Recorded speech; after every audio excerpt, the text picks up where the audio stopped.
अगर कोई पाप करेगा और बोलेगा मैं भगवान का नाम ले लिया शुद्ध हो गया, तो भगवान खुद उसको और दंड देंगे, मेरा नाम खराब करता। हरे कृष्ण। भगवद गीता अध्याय 10 श्लोक संख्या 29। अनंतश्चास्मि नागानां वरुणो यादसाम अहम पितॄणाम अर्यामा चास्मि यमः समयं तामहम। अनेक फणों वाले नागों में मैं अनंत हूँ और जलचरों में मैं वरुण देव हूँ। मैं पितरों में अर्यामा हूँ तथा नियमों के निर्वाहक में मैं मृत्युराज यम हूँ। तो भगवान यहाँ पे फिर 4 ऐश्वर्यों का वर्णन कर रहे हैं कि नागों में मैं अनंत शेष हूँ। लेकिन अभी तो हमने पिछले श्लोक में देखा वहां तो वासुकी आया, तो जानेंगे। तो अनंत शेष के बारे में कह रहे हैं, जलचरों में मैं वरुण हूँ, वरुण देव हैं। फिर पितरों में अर्यामा, पितृलोक में अर्यामा रहते हैं, और यमराज जी। तो अनंत शेष और वासुकी में क्या फर्क है? जो फर्क भगवान और जीव में है वही फर्क है। वासुकी भौतिक सांप है, नाग है। अनंत शेष बलराम जी हैं। अनंत शेष नाम पड़ा, एक तो अनंत है वो, वासुकी उनके सामने कुछ नहीं, उन्हीं का बच्चा समझ लो, जैसे हम भगवान के बच्चे हैं। अनंत शेष तो भगवान है, तो अनंत हैं। वासुकी तो एक ब्रह्मांड में रहता है, एक नागलोक में। ऐसे करोड़ों करोड़ों ब्रह्मांड अनंत शेष के सर के ऊपर रखे हुए हैं, सोचिए। और जब प्रलय आती है तो अनंत शेष का बहुत बड़ा रोल होता है। जब महाप्रलय लानी होती है तो क्या होता है, कई सालों तक, वर्षों वर्षों वर्षों तक बारिश नहीं होती, पूरा सब जल के मर जाएंगे। और अनंत शेष नीचे से अपने मुख से अग्नि छोड़ते हैं, और वो अग्नि वायु के द्वारा पूरे ब्रह्मांड को घेर लेती है, सब जला के खत्म करती है। तो अनंत शेष के ही मुख से आता है वो अग्नि। फिर जब सब खत्म हो गया, पूरा ब्रह्मांड खत्म हो गया, तो क्या बचा? अनंत शेष। इसलिए इनका नाम है शेष। जब सब कुछ खत्म हो जाता है तो भी ये रहते हैं शेष। भगवान वासुकी के ऊपर लेटते नहीं हैं, अनंत शेष के ऊपर लेटते हैं। यही अनंत शेष बलराम है जब भगवान कृष्ण आते हैं। यही अनंत शेष लक्ष्मण बन जाते हैं जब कृष्ण राम बन जाते हैं। यही अनंत शेष के ऊपर भगवान नारायण, भगवान विष्णु को शैया बना के, बेड बना के लेटते हैं। ये अनंत शेष तो भगवान है। ये फर्क समझ में आया, अनंत शेष में और वासुकी में। फिर जलचरों में मैं वरुण हूँ। वरुण बहुत पावरफुल देवता है, जो मेन, बहुत सारे देवता हैं, लाखों लाखों करोड़ों देवता हैं। जो मेन देवता हैं उनमें वरुण का नाम आता है। इंद्र, सूर्य, यमराज, वरुण, वायु, ये सब इंपॉर्टेंट देवता है, इंपॉर्टेंट रोल है इनका। तो जितना भी जलचर होते हैं, जल में रहने वाले बहुत लोग रहते हैं, लाखों अलग अलग तरह के प्रजातियां, करोड़ों अरबों लोग रहते हैं। जितने भी जलचर हैं, जितने भी जल है, उन सबको कंट्रोल कौन करता है? वरुण देव। और ये वरुण देव कौन है? ये भगवान के भक्त हैं, ये एक देवता है। तो भगवान के प्रतिनिधि के रूप में ये पूरा यहाँ पे संभालते हैं। एक बार नंद महाराज नहाने गए थे। नंद महाराज कौन? भगवान कृष्ण के पिता। वे नहाने चले गए। अब वो 3 बजे के पहले नहाने चले गए नदी में। कहते हैं कि 3 बजे के पहले तामसिक समय चल रहा होता है, तमोगुण का समय, सवेरे 3 बजे। फिर थोड़ा जल्दी उठ गए। वो रात को जंगल में ही सो गए थे क्योंकि आग लग गई थी, तो लेट हो गया था। कृष्ण ने आग तो बुझा दी, फिर सब वहीं सो गए। तो नंद महाराज की नींद खुल गई, वो गए नहाने। तो वरुण के लोगों को पता नहीं था, उनके सिपाही आए और लेके चले गए, पकड़ के ले गए। किनको? नंद महाराज को। तुम कृष्ण के पिता को पकड़ ले।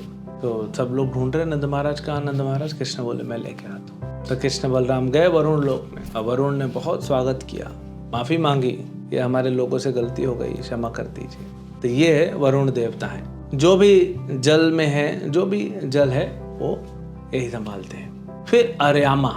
अर्यामा जो है ये आदित्य है। कश्यप मुनि की 13 पत्नियां, सब 13 की 13 बहनें, दक्ष की पुत्रियां। इसमें से एक है पत्नी अदिति और एक है दिति। दिति के जो पुत्र होते हैं दैत्य, राक्षस, असुर, ये सब दैत्य उनसे आते हैं। और जो देवता होते हैं जिनको आदित्य कहा जाता है, वह अदिति से आते हैं। तो 12 आदित्य होते हैं। सबसे छोटे 12वें नंबर पे कौन है? भगवान वामन देव। तो उसी में एक आदित्य हैं, सूर्य भी हैं, एक आदित्य हैं अर्यामा। अर्यामा पितृलोक के राजा हैं। पृथ्वी से नीचे पितृलोक है ना, नर्कलोक नहीं, यमलोक नहीं। यमलोक अलग है, नर्कलोक अलग है, पितृलोक अलग है। यमलोक जो है जहाँ पे यमराज जी रहते हैं, वो यमराज जी का ऑफिस, घर वही है, वहाँ पे हिसाब किताब चलता है। चलो इसको इधर भेजो, उसको उधर भेजो, उसको उधर भेजो, इसको 10 साल की सज़ा मिली, इसको 100 साल की सज़ा मिली, 1000 साल की सज़ा मिली, फिर उनको नरकों में भेज के सज़ा दी जाती है। तो यमलोक जो है वो ऑफिस है और नर्क लोग जो है वो फैक्ट्री बोल लो, जो भी है, वहाँ पे प्रोसेसिंग होती है, सफाई होती है, वर्कशॉप बोल लो।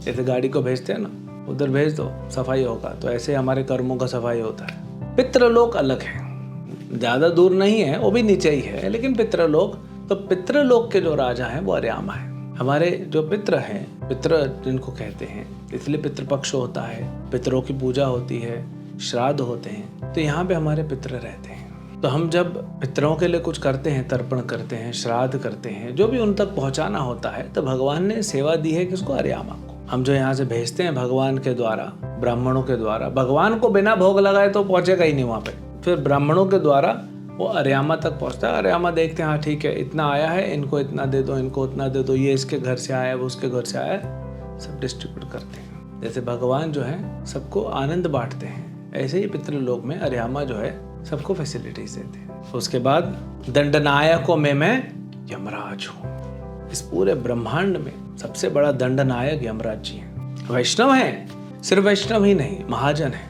इस पूरे ब्रह्मांड में सिर्फ 12 महाजन हैं। ब्रह्मा जी, नारद मुनि, शिव जी, प्रहलाद महाराज, बलि महाराज, सुखदेव गोस्वामी, भीष्म देव, जनक महाराज, कपिल देव, भगवान कपिल देव, 4 कुमार।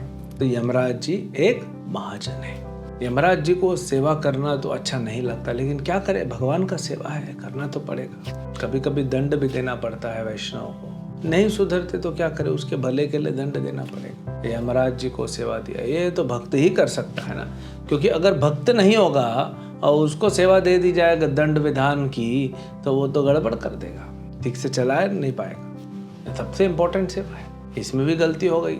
अजामिल को उठाने आ गए यमराज जी के लोग, जिनको कहते हैं यमदूत, वो उठाने ले आए। विष्णुदूत आए, रुको, अरे भगवान विष्णु का नाम लेता है नारायण का डायरेक्टली, कैसे इसको उठा लिए? बहुत बड़ा आर्गुमेंट होगा। यमदूत बोले नहीं, हम तो यमराज के लोग हैं, जानते हो यमराज कौन है?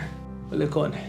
वो धर्म के राजा है। ठीक है, धर्मराज कहते, चलो धर्म बताओ, क्या धर्म है तुम्हारा? ये पापी है, इसको लेके जाएंगे। लेकिन भगवान का नाम लेने से तो पाप खत्म हो जाता है, और इसने तो पाप खत्म करने के लिए भगवान का नाम नहीं लिया, क्योंकि वो अपने आप में एक पाप है। अगर कोई पाप करेगा और बोलेगा मैं भगवान का नाम ले लिया, शुद्ध हो गया, तो भगवान खुद उसको और दंड देंगे, मेरा नाम खराब करता है। तो ये तो अजामिल ने तो ऐसा किया नहीं, तो भगा दिए, तीनों यमदूतों को भगा दिए। यमदूत आए, बिल्कुल गुस्से में थे, दुखी नहीं थे, गुस्सा था। यमराज जी को आके बोले कि क्या आप राजा नहीं हो? क्या आप पूरे सृष्टि में श्रेष्ठ नहीं हो? हम तो सोचे हम श्रेष्ठ व्यक्ति के पास काम करते हैं। यमराज जी बोले नहीं, इस भौतिक संसार में तो करोड़ों अरबों लोग रहते हैं, जीव जंतु रहते हैं, हम तो सबको कंट्रोल नहीं करते ना। जैसे जीव जंतु जो होते हैं, पेड़ होते हैं, पौधे होते हैं, देवता होते हैं, ये सब भोग योनि है, मतलब ये अपने पूर्व जन्मों का कर्म भोग रहे हैं। सिर्फ मनुष्य है जो कर्म योनि है, जो नए कर्म बनाता है। तो जो ऑलरेडी भोग रहा है उसको क्यों यमराज जी के अंडर में आएंगे?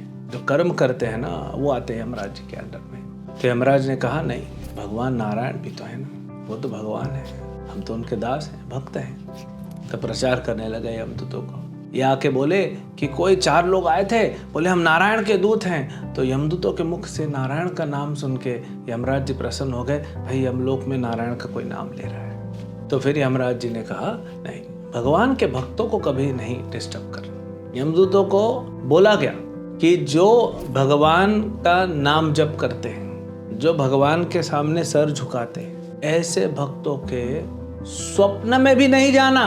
उनको उठाने का तो छोड़ दो, स्वप्न में भी नहीं जाना। आज तो तुमको वार्निंग देके छोड़ दिया, अगली बार तुमको उठा के ले जाएंगे। तो इसीलिए जो भगवान के भक्त होते हैं, जो नाम लेते हैं भगवान का निरंतर, जो भगवान को प्रणाम करते हैं, उनके स्वप्न में भी यमदूत नहीं आ सकते। वो यमराज जी ने बोल दिया इंस्ट्रक्शन, कोई नहीं।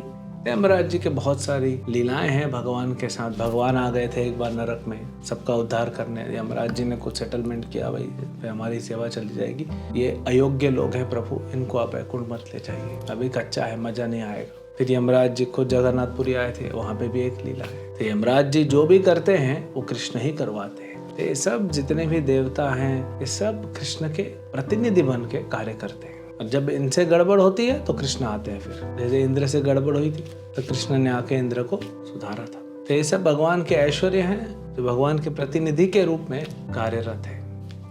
हरे कृष्ण।